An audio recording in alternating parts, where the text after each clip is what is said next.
I'd like to share with you a reading. I'm not going to read the whole part of this. It's 1 Corinthians 5 and it goes up from verse 1 to verse 12, and it's speaking about, the title in my Bible is Disorder in the Church, but I believe that somewhere out there, somebody in their church, there's things that are going on that shouldn't really be happening in a church. And the example in here is it says sexual immorality and adultery and things like that. And I just want to say that if things like this are going on in the church and the church isn't dealing with it, because in here it says that the sinful man should be expelled, and if you're mixing with people, this is going on, and you're actually not distancing yourself from it, you're actually risking your own sanctification, if you like, because what happens is this thing can creep in, and you accept that, and what are you going to be accepting next? Is just the normal thing to be going on.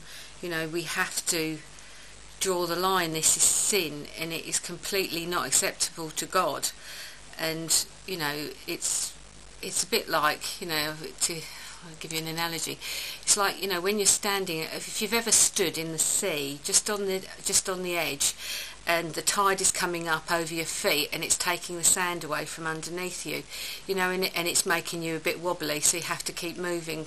And it's the same thing, that if you're around these circumstances, and truly, in a church, the ministry should be dealing with things like this, so that the people, if they're doing that, should feel uncomfortable and either stop what they're doing and actually get right with God or leave.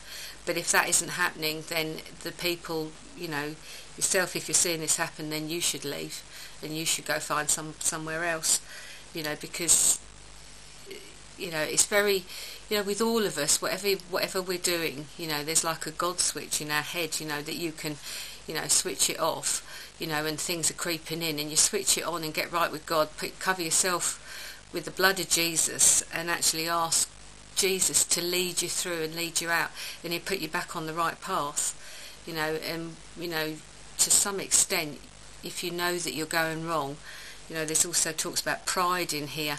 If you have pride in your heart and you actually can't let Jesus talk to you, then, you are going to go wrong. So, it's quite a hard message, really. But, it's one that's true today. And Jesus is around and seeing these things, and I just urge you to actually act on it.